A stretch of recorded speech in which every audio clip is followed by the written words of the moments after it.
Good evening, ladies and gentlemen, and thank you for joining us tonight on episode 1, season 3 of the Standoff with Brad and Richie here on New Zealand Sport Radio.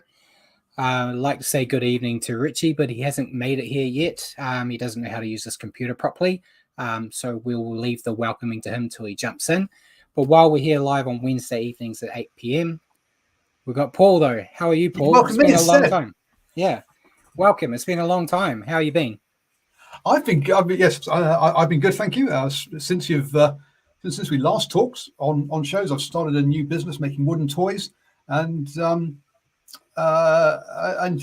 it's been all sorts of wonderful things have been going on, and obviously all the fun and games that COVID does bring. But I thought I'd jump on because I was going to, before Richie arrives, I could ask you a couple of sort of key questions to kick us off.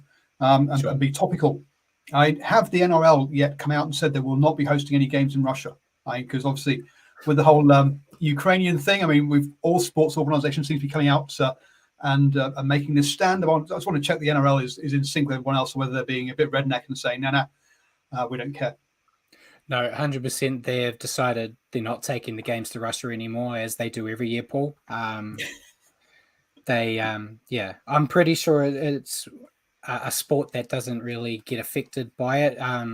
Obviously, it's not a great thing that's happening over there right now, but I don't even think we have any Russian players in the NRL. So I think that's something they won't pay attention to. Or Ukrainian players. Or Ukrainian, yeah. I think the closest is the Trebojevic brothers, who are Serbian. Oh, okay. Well, there we go.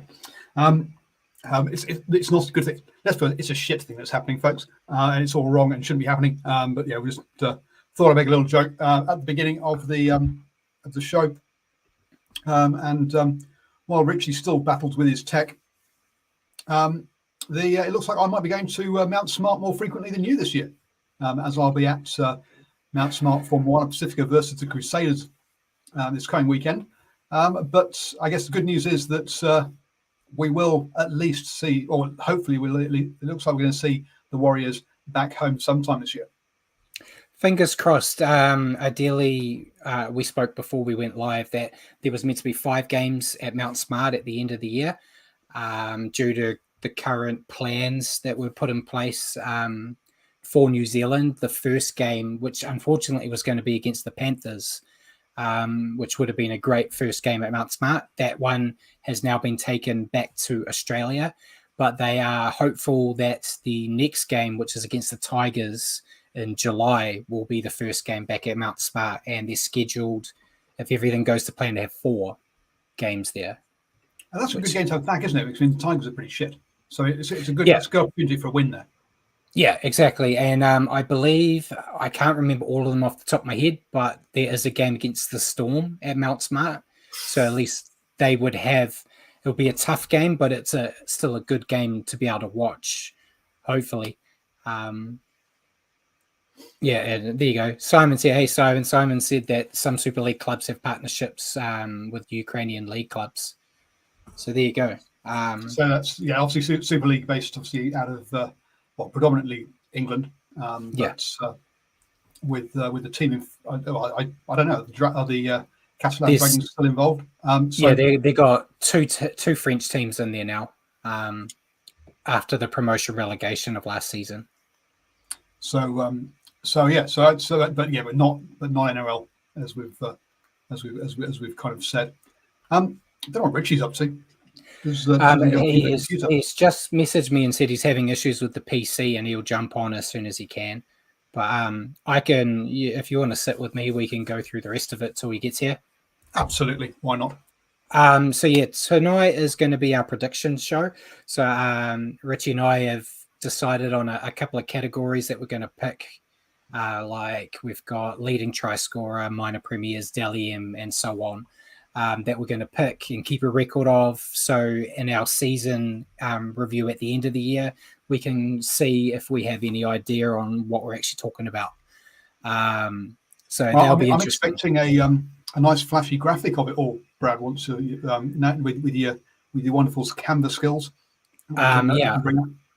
once I've got them all here, I've got all the picks, so I will do some canvas work while I'm meant to be doing my real job on my screens, and hopefully make something so we can keep a record and bring them up on that show and see if we're right or wrong. But also, do check out Inga's League wrap up on both Twitter and Facebook, where I'm sure Brad will whack those whack that graphic as well up on the old socials. So search for Inga's League wrap up.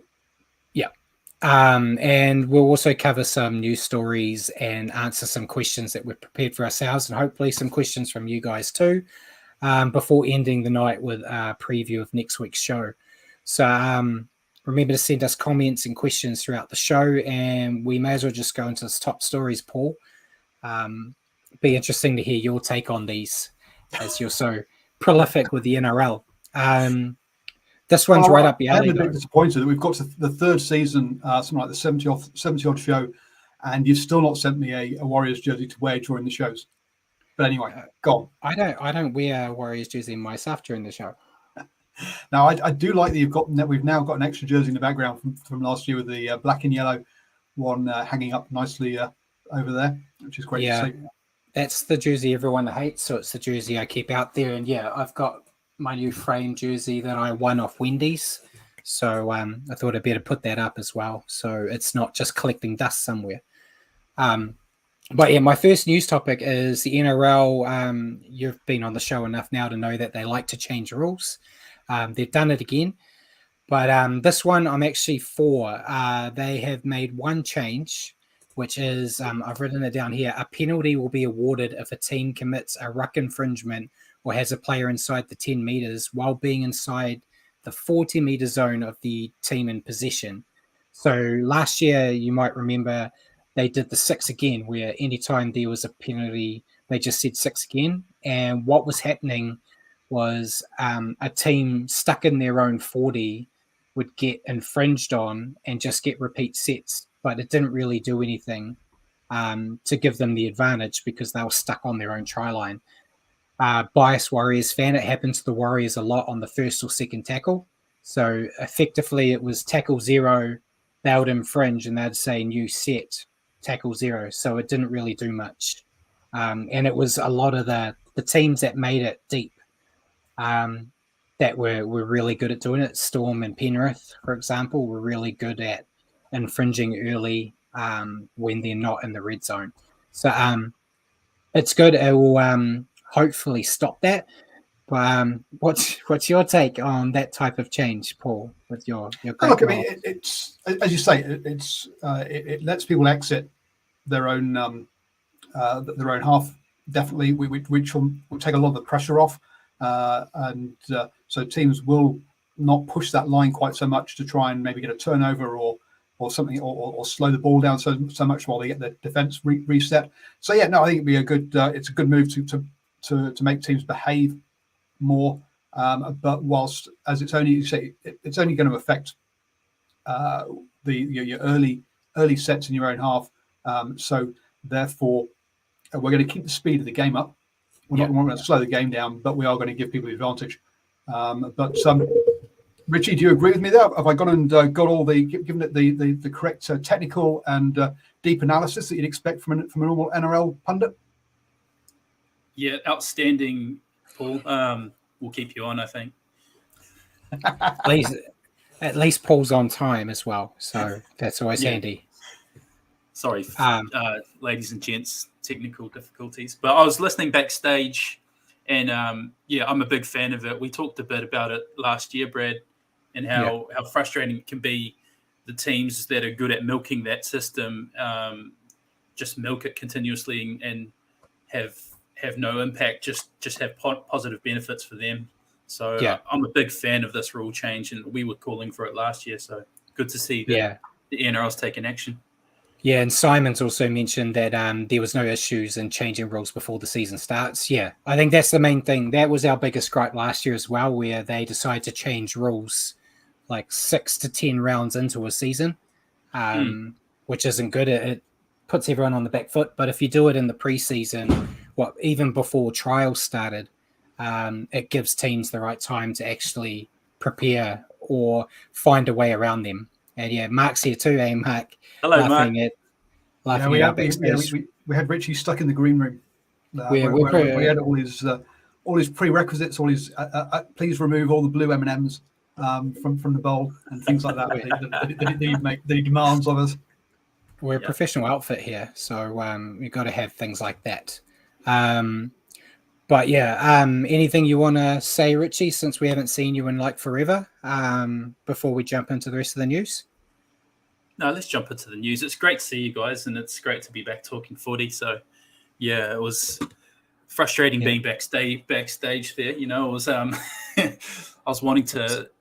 was chomping at the bit to get into it. Yeah. But yeah, next bit of news, it's kind of flows on, but Latrell Mitchell, he's got his suspension reduced by a week due to not being able to play in the All-Stars game. After the NRL approved that, the Warriors and Storm decided to go, sir, may we please talk to you and get the same treatment. And the NRL kind of painted themselves into a corner by agreeing to Latrell. They kind of had to say yes to the other two, and they did. So Reece Walsh has had his suspension reduced by a week, and Brandon Smith as well. Means Brandon Smith will be free to play round 1, but Reece won't get to play until round 2. What are your takes on it? I am perfectly fine with it due to the fact that they made the decision with Latrell and then flowed it through. If they had said no to Latrell, I wouldn't complain either for any three. But yeah, I like that they moved it across. I know Jordan Rapana didn't get the same treatment, but for some reason he was allowed to play in the All-Stars game. So I feel that if he hadn't played in the All-Stars, he would have got the same treatment. Yeah, I was just going to say, being a Warriors fan, I don't mind it at all because we get Reece Walsh back around earlier than expected. So, yeah, I'm not going to say anything bad about that ruling, although Ricky Stewart, Ricky Stewart's left seething, and he's had a bit of a go at the NRL for it. I feel like Ricky's probably more upset due to the fact that Rapana added to his suspensions in that game. Yeah, indeed. So if he had been told he wasn't allowed to play in it, he wouldn't have added to it with his shoulder charges and whatnot. But when isn't Ricky Stewart seething though? Exactly. Let's be honest. It's not an NRL season if Ricky Stewart's not upset. So we're starting the season how we should. Yeah. Another bit of news goes with Trent Robertson. It was announced yesterday. Trent Robertson, the head coach of the Roosters, has extended his time as head coach there until the end of 2028. What are your thoughts on that? I feel like it's a great move, I guess. He's one of the best coaches around. 2028's a long time. I guess you can have that kind of faith in a coach of that level to stay the distance. But what are your thoughts?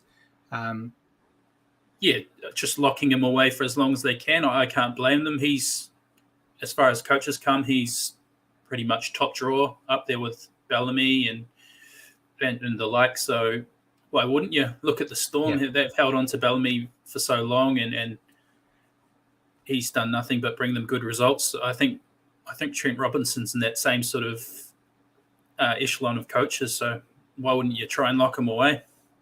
Yeah. I guess it's just surprising for me as a Warriors fan to hear a coach having a deal for 5 or 6 years, because that doesn't happen at our lovely little club. But that was all I had on the news until today, where we got more news. So before we go, yes, Paul. Really? I agree. Chris over on the English League wrap-up Facebook page says Ricky's a crybaby around all that kind of stuff. We've also got Nigel Phillips and TK watching there as well. And TK asks, who saw Walker coming? He's stealing my news off me. That was my next bit. So that didn't happen today. That's been around for a couple of days, hasn't it? No, it got announced a couple of hours ago. Oh, okay. It blindsided us. Yeah. So yes, as was just mentioned, Dylan Walker has signed a 3-year deal with the Warriors, starting in 2023. I put a post out there as soon as I heard, and we spoke about it as well. On I'm happy with the signing. I think he could add a lot of experience in the centres, is also quite handy in other positions. Could be a perfect number 14, especially with the likes of Cody Nikorima leaving the club at the end of next year, or end of this year, sorry. But yeah, completely blindsided. I'd heard no rumours. Mark's still watching. Mark's, he's part of the Warriors staff, so I assume he's known for weeks. But he didn't let us know. But yeah, what are your takes on it? First being the surprise, and then what you think of him as a player and addition to the roster. I think it's a very handy addition to the roster. Like you sort of mentioned, everything he can cover. So he covers the centres well, covers the halves. He covers the 14 off the bench role really well, and he did that when he came back from injury last year with Manly, and he did it to great effect. I thought he had a big impact on their upward trend later in the season. So I'm really excited about it and pleasantly surprised. Like you, I hadn't heard any rumors or anything like that, so was caught off guard. But I'm pretty pleased with it. Yeah. I don't mind it at all. If he can come here and bring that same sort of impact he did with Manly, I think he'll have really good benefit for our squad. Yeah, definitely. And Mark's just commented that he was blindsided too. So it's great to protect your sources there and lie live here, Mark. That's cool. I know where your loyalties lie, so that's fine. But yeah, Mark's also just made another comment saying he was one of the best on field in the All-Stars game, and that's true. And I'll just further add to what you said. I think he was great for Manly last year. They changed his role around. I know there's a lot of stigma against him for behavioural issues, but I feel like in the last few years he's kind of taken that back a peg. It's either that or everyone else is just doing worse stuff, so he's going under the radar. But I think it's exciting, and it's weird to start talking about how nice the roster looks for 2023 when we still have a whole year of this year to actually focus on. But you put in Dylan Walker, Nakora, not Nakora, what's his name? Metcalf and the like. There's a lot of nice talent coming in, and it means we're going to lose a few this year as well, unfortunately. But exciting times. But this year isn't over yet, so we'll just keep that as a twinkle in the eye for later on. But yeah, after that good news, we may as well bring in some bad news. I was about to say, because you said that there was no more news until today, so I guess I thought your news was about to finish. I'll say the lack of cocaine stories has got to have been good news over the last sort of few months, because we haven't had any since pretty much the end of last year, have we? Well, it's pre-season now, so you got to keep that stuff off. Wait till Mad Monday. Give us a couple of months, Paul, and it'll be back. But yeah, the Raiders have been dealt a cruel blow. Richie Jamal Fogarty faces 4 months on the sidelines after injuring his knee, and Sharks have lost their captain Wade Graham for at least 6 weeks with an ankle injury. We'll talk about it soon in our predictions for the top 8. But what do you think that does to the Sharks and the Raiders in terms of their season aspirations to lose key players for that long? It's a shame for the Raiders. I mean, Fogarty was brought in as their new half, and we know that the Raiders really struggled for quality in that area last year with George Williams leaving, and they really struggled most of the season. But, definitely the lack of a quality half was felt by the Raiders, and I think Fogarty's a really good player and did a good job for the Titans. So it was interesting to watch to see where he ended up and how he ended up affecting the Raiders. But now we'll have to wait a wee while. Simon's probably not too pleased with that news, but yeah, hopefully the Raiders can patch it together and go on without him. And Wade Graham for the Sharks, it's a shame for them as well, because he's, he adds a lot to them when he's there, real leadership and a real hard man style of game. And yeah, I'm sure even with their great additions. They'll miss Wade Graham. But yeah, they've got some good additions coming in, so they'll probably. I feel like they'll do better than the Raiders will losing Fogarty. Yeah, I'm the same. I think the Sharks, it's a big loss, but it's a loss that they can manage. But losing your key playmaker in your team for the Raiders, which was what Fogarty was designed to be, I think it's going to be difficult. I'm not sure how they'll cope until he's back. We'll see. I said the same about the Roosters last year when they lost Luke Keary, and they went from strength to strength. So who knows? For Simon, hopefully they do okay until they play the Warriors. We'll just see. But that was all I really had for the news. There wasn't too much unless I wanted to go all the way back, but we didn't want to load it up too much. So we'll just do a quick run over of the trials. Obviously, due to a lot of horrible flooding in Queensland, the Warriors trial was cancelled. Warriors vs Titans, but we did see the Raiders defeat Manly 18-16. The Tigers got their only win for the year, basically, when they beat the Roosters 16-8.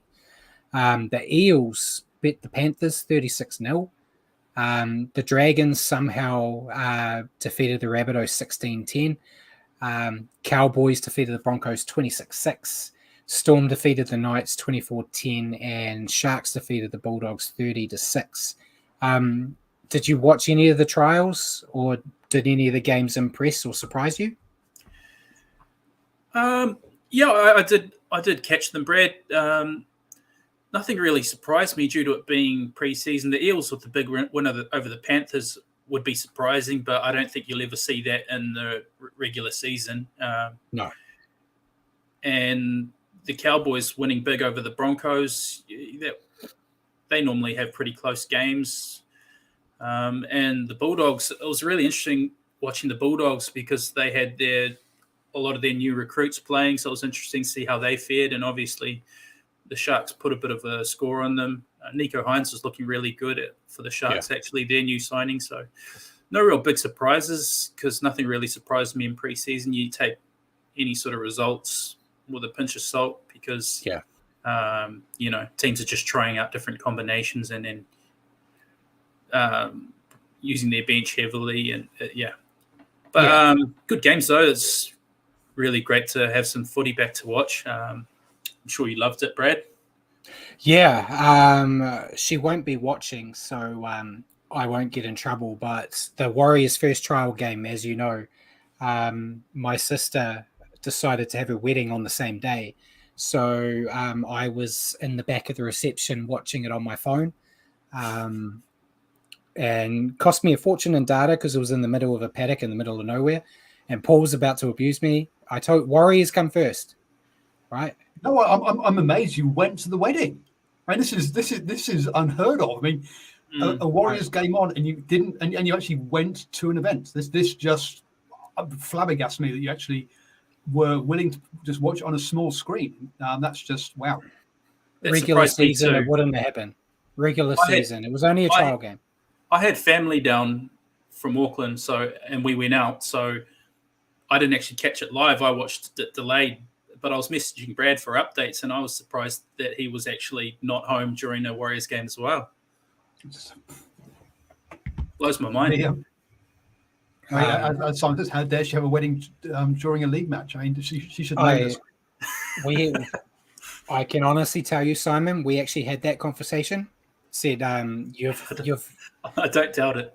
You've known this for weeks, and I told you the period of time in the year where the Warriors are up, and you decided to pick like the very first week everything starts. So,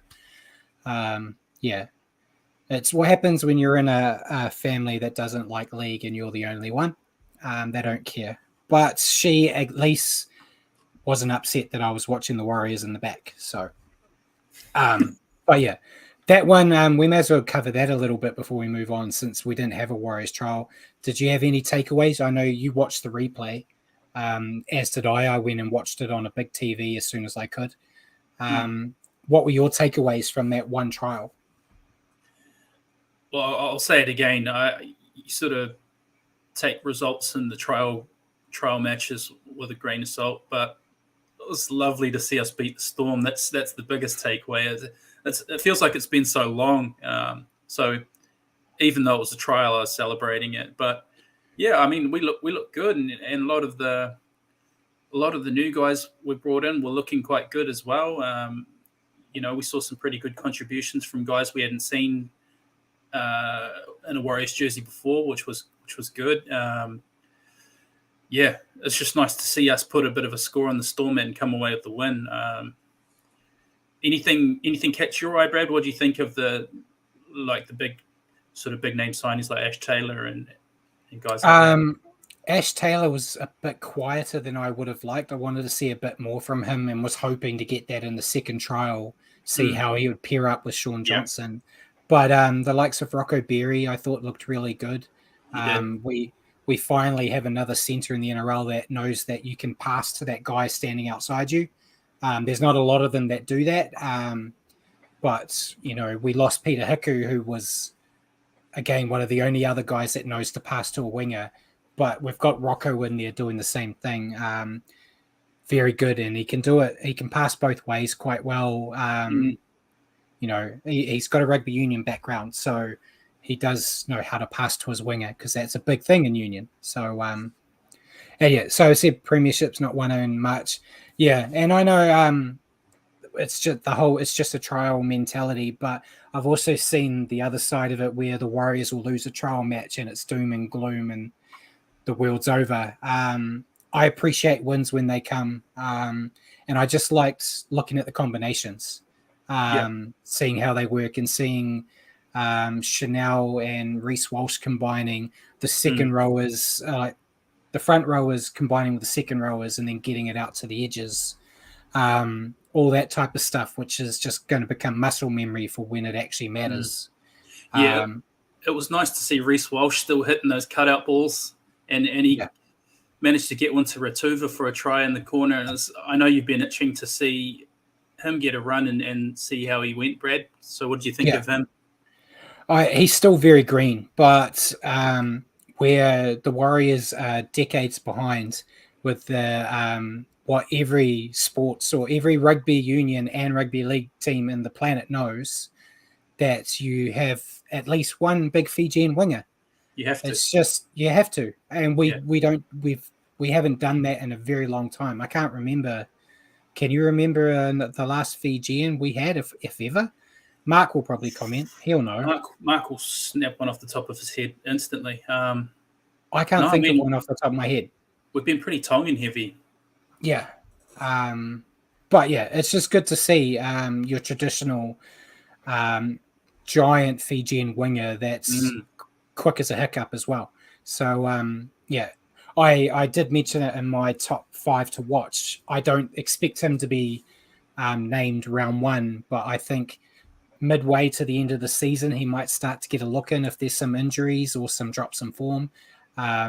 He'll probably spend a lot of time in reserve grade this year, just getting up to speed. But yeah, he's an exciting prospect. Indeed. Sorry, a team based in South Auckland being Tongan heavy. I mean, surprise there.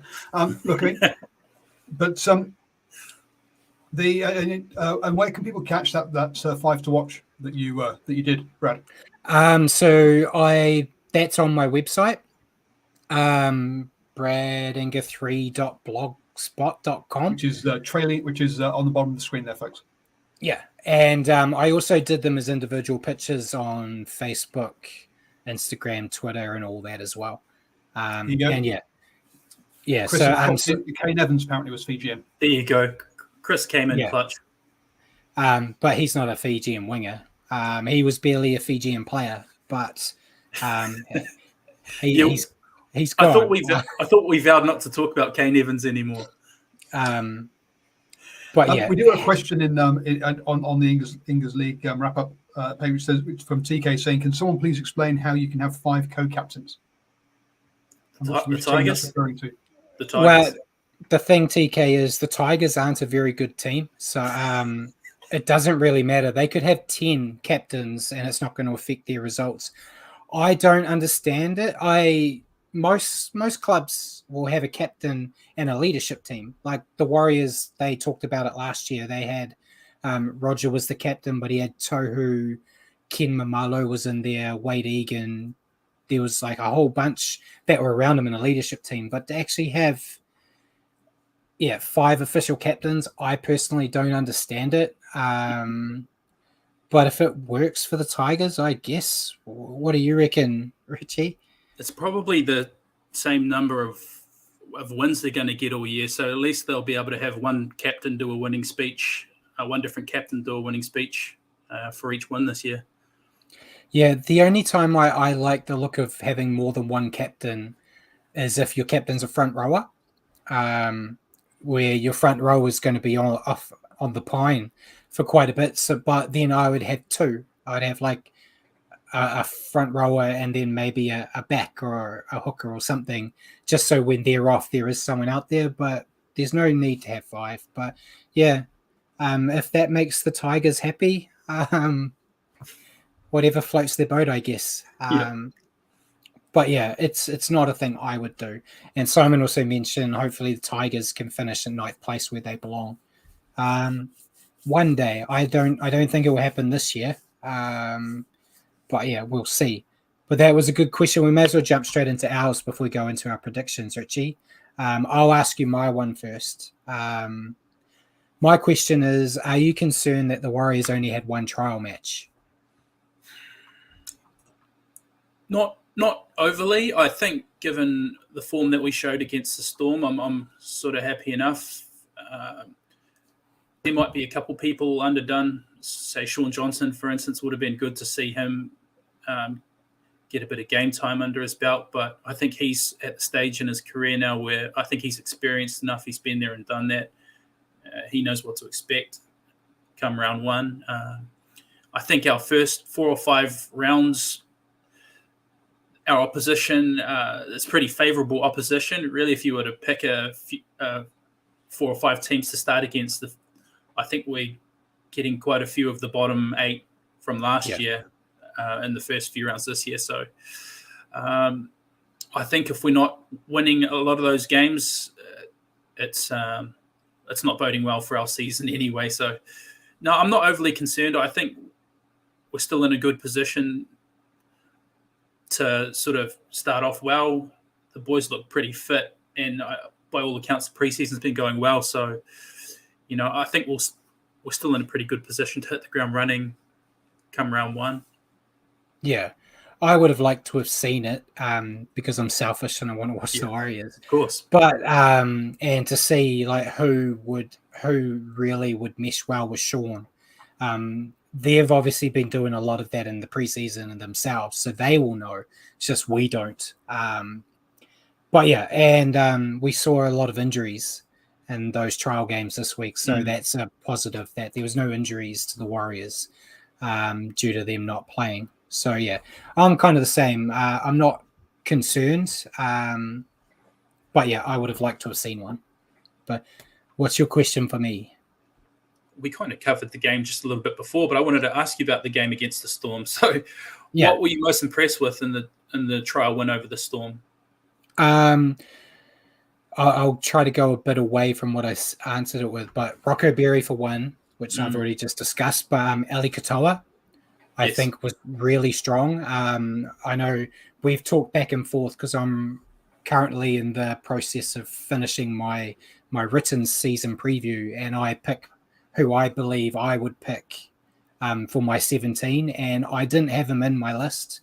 He didn't make my 17, and then after watching that trial, it's like, I might have to get him in there somehow. And I talked about it with you. There's a lot of good players that will miss out on spots, and that's a great problem to have. But yeah, I think, seeing guys like him, I thought Ben Murdoch-Masila looked good. He's lost some weight, and he looked really good. I thought Montoya looked strong out the back.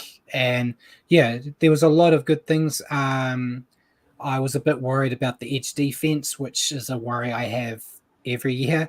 But like at the start, when the Storm got those 2 easy tries down the left edge, it was like, oh no, It's just same old problem, but that got fixed as the game went on.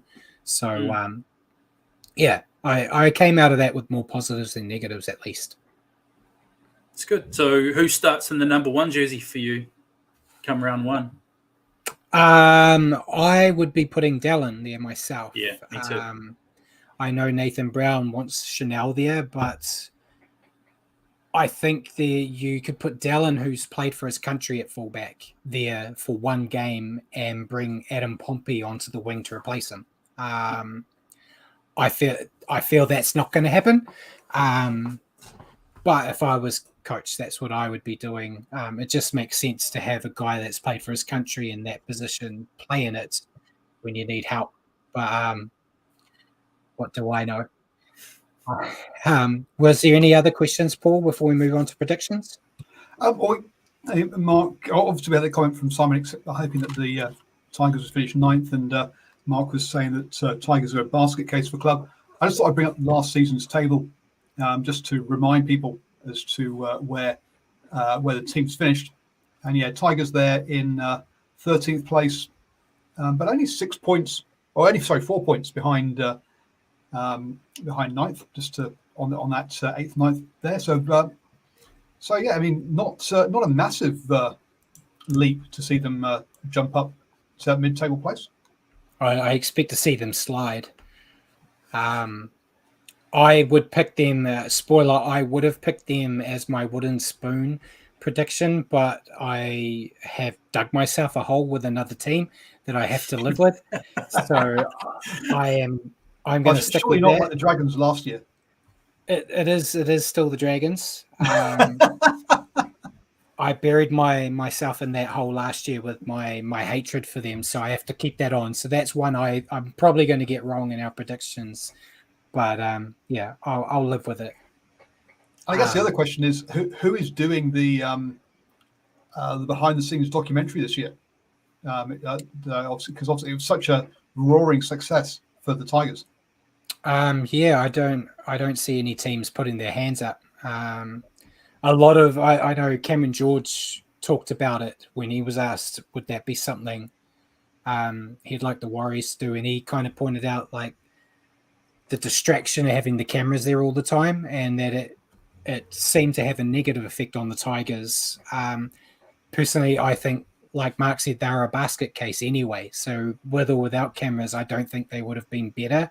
But having cameras in your face with all that stuff probably doesn't help, especially a lot of these guys aren't used to that, having a camera following them everywhere in the change rooms or at training or that thing. So, no one's been announced to have a documentary. And, we'll just keep an ear to the ground and see if anything does develop, but I doubt it. And that comes down to how good the production company is doing the documentary. And clearly they got one that didn't that didn't do well. I mean, Simon agrees with you that he thinks that teams don't generally do well. But I think the one there was one done by Movie Star, which is a cycling team, which is very good on Netflix apparently. So I think and if you think about, Formula One has managed to grab a young market through its kind of behind the scenes and documentary kind of style shows. So I think it's something that sports need to look at to try and grab that younger generation. And it's definitely a way they can broaden their fan base if they do it properly. But yeah. Yeah, I think it's definitely a good way to get other more eyes on the product. But yeah, if it's not done right, like you said there, and teams actually do worse because of it, you won't have other teams itching to be the next team. Yep. So yeah, they need to find that balance. I still think the Warriors would be a great one just for the story for the last 2-3 years of being stuck in another country. And like last season, players with children going to 5 different schools in 1 year because they kept getting moved around. All the off the field stuff, and that would be really fascinating. Because you kind of forget it when you're sitting there hurling abuse at them for dropping a ball. Well, thankfully, you've only hurled abuse at your TV, so they've not actually heard you being hurled abuse at. But they hear it on the you're show. quite right, but it's like it's not so much would be, it's would have been a good one, unfortunately. That boat or that horse is bolted. I'm really upset that you didn't take up my Tigers and Roaring Success kind of pun there, and you just let this float straight by. Jeez. Yeah, no, it wasn't good, Paul. But it's the first show back, so give yourself some slack. It's okay. But we may as well go into our predictions now, Richie. Sure. Oh yeah. Before that, Simon's just mentioned that Sky Sports already made that the code with the Breakers. Yeah, so they've done that with the Breakers about being stuck in Australia. So yeah, but I just think the Warriors story is better because I'm a Warriors fan. Because I can't support the Breakers because my cousin plays for another team, so I'm not allowed to support the Breakers. And of course, you're not being able to organise that interview with me for your cousin yet. But there you go. I can't even get him to talk to me. Also, the Warriors are a much more high-profile team, aren't they, than the Breakers? Let's be honest. The Warriors are playing in the best rugby league competition in the world. The Breakers are not playing in the best basketball competition in the world. At the end of the day, so it's a big difference. Yeah. They've at least won championships, though. But yeah, first one I had was leading try scorer, Richie. Who did you have? I went with Alex Johnston. I feel like that's a pretty safe pick. I think he's normally up there in the top 3 or 4, so I think he won't be far off. So I've gone with Alex Johnston. Yeah. I just see a question from Simon, which read up. He said, did my cousin play in the Basketball World Cup qualifiers last week? He did. He got to play only one game. He played in the game a few days ago. Only got a couple of minutes, but he's 100% on his shooting. He nailed a 3. But yeah, he did. There's at least one Inger out there doing something with his life, which is good to see.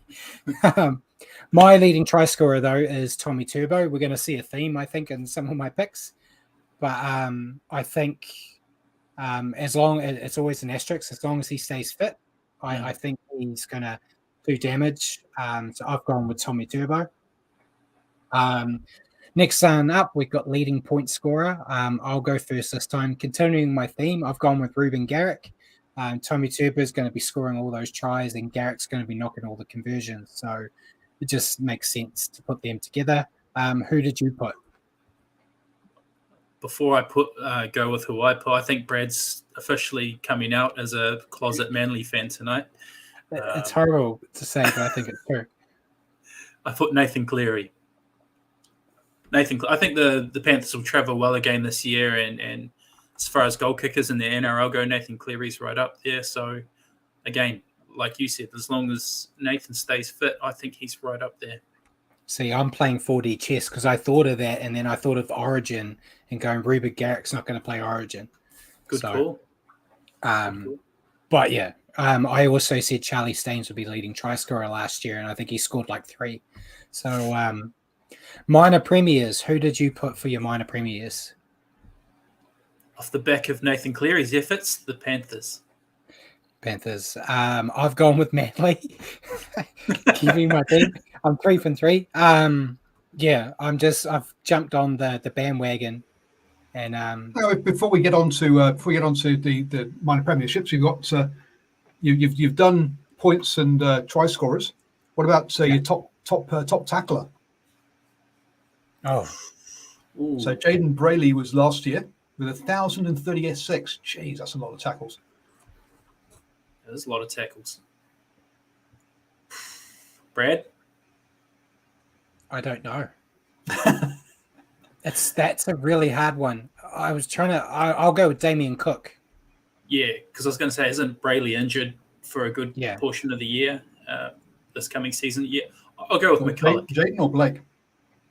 Because there were two Brayleys there in the top 3. Jaden, I believe.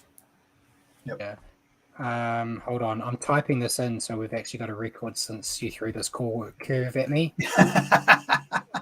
So who'd you go with? McCulloch, Richie? Yep. Chris Perv says most sin bins Jazz. Yeah. Yeah, probably. they're probably up there. they'd probably be up there. Now that And they'll Kane probably Evans isn't there. and they'll probably all be bad refereeing decisions as well. Yeah. So we did our minor premiers, right? Yeah. Yes, we did. Yep. You went Manly. Surprise, surprise. Yeah. Next one I had was signing of the year. Who did you go with first? Nico Hines, I believe. Yeah. He looked so good for the Storm last year, and I think coming to the Sharks, who have had a number of good signings and a change in coach, I think Nico is going to prove to be a really good signing. I think he might really help the Sharks back up into the top 8 this year. He's no Sean Johnson, but hey. Yeah. I was really close on Nico as well. But I've gone with Aaron Penny. I really like him, and everyone knows on this show I like my front rowers. But I think he's got a lot of talent and will really make a difference for the Warriors this year. And yeah, there was a lot of changes like Adam Reynolds and things like that. But I thought he's young and hungry. He comes from the Storm.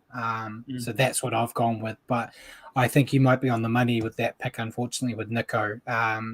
It all depends how the Sharks go, I guess. Yeah. Next one, Wooden Spoon. We'll continue that train. Dragons. I know they just won. They just beat the Rabbitohs. But I switched from hating Manly with a passion to hating the Dragons.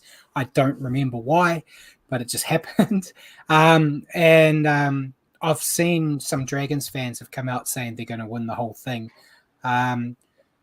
I don't see them making the top 8. And I think potentially the Tigers will be Wooden Spoon if I was getting off my hatred. But I'm going to stick with the Dragons. I think they've got a lot of good players that are injury prone. So I'm going to say they're going to lose some guys to injury and fall apart. Who'd you pick? Well, no one's surprised you went with Dragons, first of all. But I've gone with the Knights. I think the Knights, although and Chris agrees with me, he's put Spooncastle. I think so too. I think, they've lost Mitchell Pearce and they haven't really got a replacement in the same caliber. So, and I think they struggled when he was injured last year. So, if they're avoiding the spoon this year, I think Kalen Ponga is doing some really great things. But I think even with Kalen there, the Knights are really going to struggle. For me, it was a 3-way pick between Knights, Tigers, and Cowboys. But yeah, if I were to choose one, I'll put Knights. Yeah, I think Knights, Cowboys, Tigers are the 3 favorites. But yeah, I'm going with my Dragons still. But yeah, I think, the fact, going back to your Knights thing, the fact that they are moving heaven and earth to try to get Anthony Milford there now shows how desperate they are, because no one wanted Milford a few months ago. It looked like he was going to be a bricklayer until he got thrown a lifeline. So the fact that they're desperately screaming for him now just shows the trouble they're going to be in. Next one, we had our grand final picks. This one is actually one we both picked a team together, but we'll go with you first. Who is your grand final? Do you want my biased or unbiased one? You're unbiased because you're going to say Warriors and win. So my unbiased one, I went Panthers versus the Roosters. Yeah. It pains me to say it. I think the Roosters will have a bounce back year this year, and I think they went quite well last year despite the massive injury toll. So I think if they have a year this year where they're staying, relatively injury free, I think they'll be very dangerous. Yeah.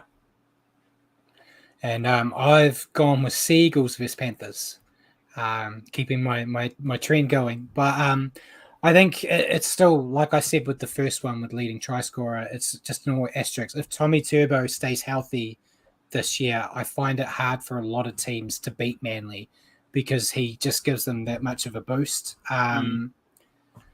But I feel like you could do a combination of Seagulls, Panthers, Roosters, Rabbitohs, or 5 and the Storm. Is that any of those 5 you could say that's the grand final, and it probably wouldn't surprise a lot of people. They're kind of like the 5 teams in my mind that I think are genuine title contenders from day dot. You think Rabbitohs are still in the conversation even without Reynolds? They're more on the outer. No Benji, no Reynolds, no Bennett. I still think they're going to be a team that's going to be hard to beat.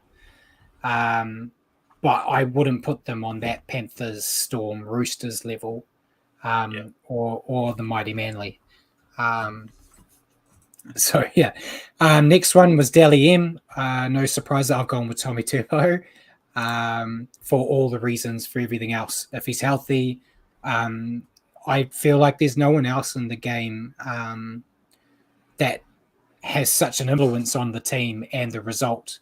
And it's those types of players that always get the Dally M points. So that's my pick. I see your pick, and I was very close to picking him myself. So who was your pick? He's gone close a couple of times now, but I think this year he will do it. Nathan Cleary. And he'll also be State of Origin man of the series with a resounding Origin victory. I didn't even think about Origin because I don't want to right now. So we'll leave. I'm not even going to bother doing that. But our last ones, you wanted to do our top 8. So I'll let you go first. I looked. Our top 8s are the same but different, kind of. But I'll let you go with yours first. Okay. Number 1, and minor premiers, the Panthers. 2, Roosters. Number 3, Storm. 4, Manly. There you go, Brad. I put them in the top 4. That'll please you. Thank 5, you. Rabbitohs. 6, Sharks on the up from last year. 7, Raiders.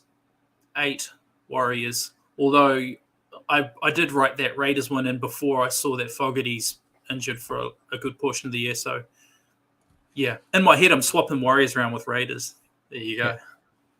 See, now I was lucky because that would have affected my Raiders pick if I had them in my top 8, but I didn't already. So Simon says Storm versus Roosters will be the grand final. So he agrees with you on the Roosters and disagrees with both of us that the Storm will be there. It's another one. You tell me you're in a time machine, you say that's the final, it doesn't surprise me. Yeah, absolutely. So my top 8. So this is probably how it's actually going to look, Richie, if you want to take notes. Number 1, I've got the Sea Eagles. Number 2, I've got the Panthers. Number 3, I've got the Rabbitohs because I forgot they lost all those people. 4, I've got the Storm. 5th, I've got the Roosters. 6th, I've got the Eels. 7th, I got the Warriors, and 8th, I've got the Sharks. It's very hard. I feel that top 5, I feel, is going to be the top 5. Might not be in that order, but they'll be the top 5 teams, I think. But like we saw last season, where you kind of had 4 or 5 teams, and then the last 3 were being 4 to 5 the rest of the competition. I think being realistic, the Eels will probably be in there instead of Raiders. I just dislike the Eels, so I couldn't bring myself to include them. It's nice to see we look at this with bias instead of trying to look at it proper. But it's what makes us us. It's it's always hard. I would say that my top 8 is probably very similar to how it was last year, and clearly looking at it there, there's some teams that made it that I didn't think would. So, will be interesting to see him. Like I said before, Richard decided to join us today. We'll keep a note of all of these, so when we come into the review at the end of the year, we can actually see how close we were. The top 8 ones are probably a bit better to see how close we were, because some of them are just, and top try scorer, I guess, those are easy to pick out, but it'll be interesting to see if we actually know what we're talking about. The top 6, I think you had both. There's the top 6 still there again next year. So it's just a couple of changes around that mid-table that you think is going to happen this year. Yeah. And then, we'll see. Maybe some of those good teams will completely fall off. We don't know. Hopefully.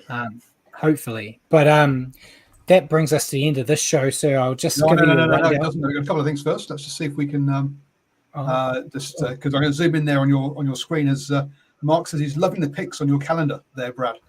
Oh yes, yes. The NRL, the Warriors and everyone, they make calendars, and I couldn't get a Warriors calendar this year because they were sold out everywhere. So I got one made myself, where I've picked my own pictures. I've got all the games actually on it, printed on it for me and everything as well. And it was cheaper than what it cost to buy a Warriors one. So, yeah. So Brad, where can people buy those? Because obviously you're printing and selling them now, right? You can. I don't own the rights to the images, so I can't sell them without getting myself in trouble. So I made one for myself. Oh dear, folks. I'm sure Brad would if $1,000 or so, you can probably buy that version off Brad as a one-off. But he did have to get in touch with him directly, and we'll see what bids you can get in on that calendar.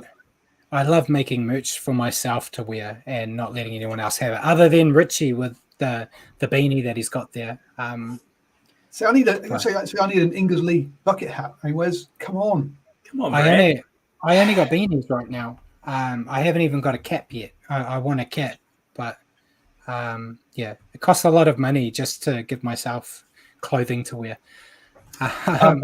And Chris asked whether there's going to be any home games this year now the borders are open. We talked about this at the very beginning of the show, but Brad, I'm sure you can give me a quick update on that. Yeah, so right now it's looking like the last 4 home games should be at Mount Smart, with all the fingers and toes crossed that nothing else develops. Originally it was meant to be the first 5, but the game against the Panthers is on the wrong side of when everything had opened up. And I spoke with Paul before we went live that Cameron George was quoted saying technically they could bring all their games to Mount Smart as of now, but they can't really play with a crowd, and there's no point flying 2 teams to New Zealand to play in an empty stadium. And it'd be more of a slap in the face to New Zealand fans if you're like, we're bringing the boys home, watch it on Sky.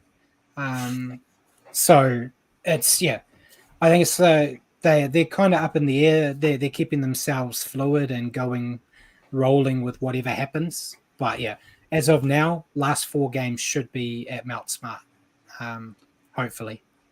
And I made the incorrect allegation that I would make it to more Mount Smart games than you this year with the Moana Pacifica, but I didn't realise that this Friday's game is actually in Dunedin. It's not in Mount Smart, so I guess that's a game I thought I was going to go to.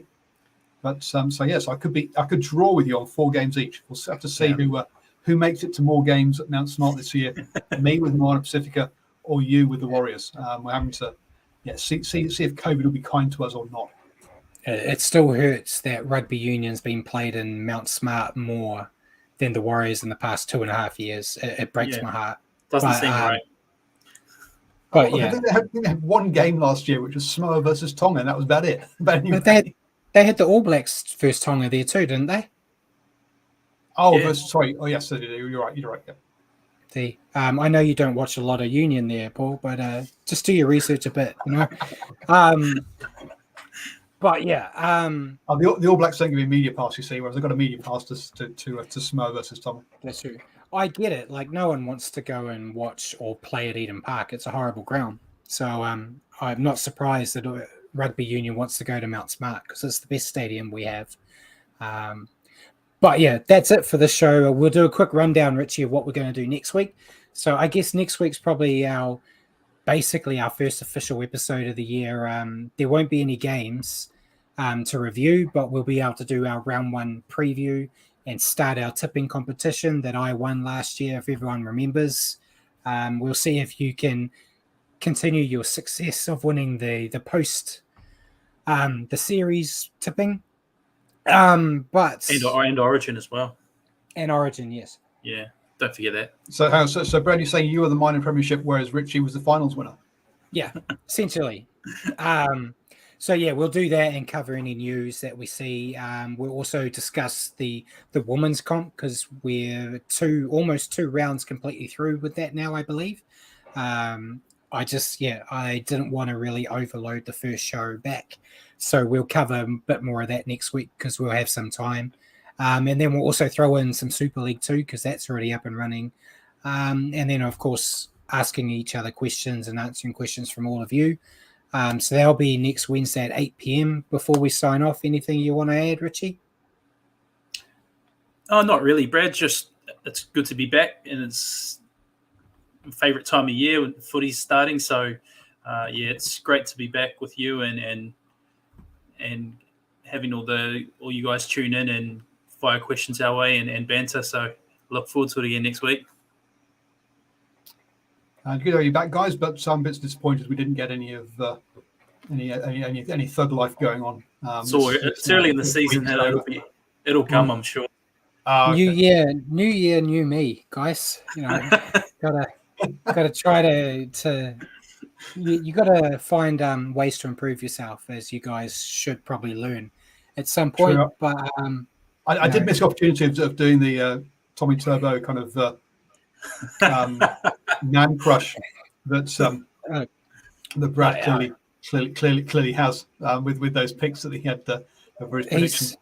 He's the best player in the game, But yeah, ladies and gentlemen, thank you for tuning in tonight. And join us on the standoff with Brad and Richie for your weekly update on rugby league. Tune into our show next week at 8 p.m. here on Facebook, or tune in at your convenience on iHeartRadio. Just remember to search for New Zealand Sport Radio.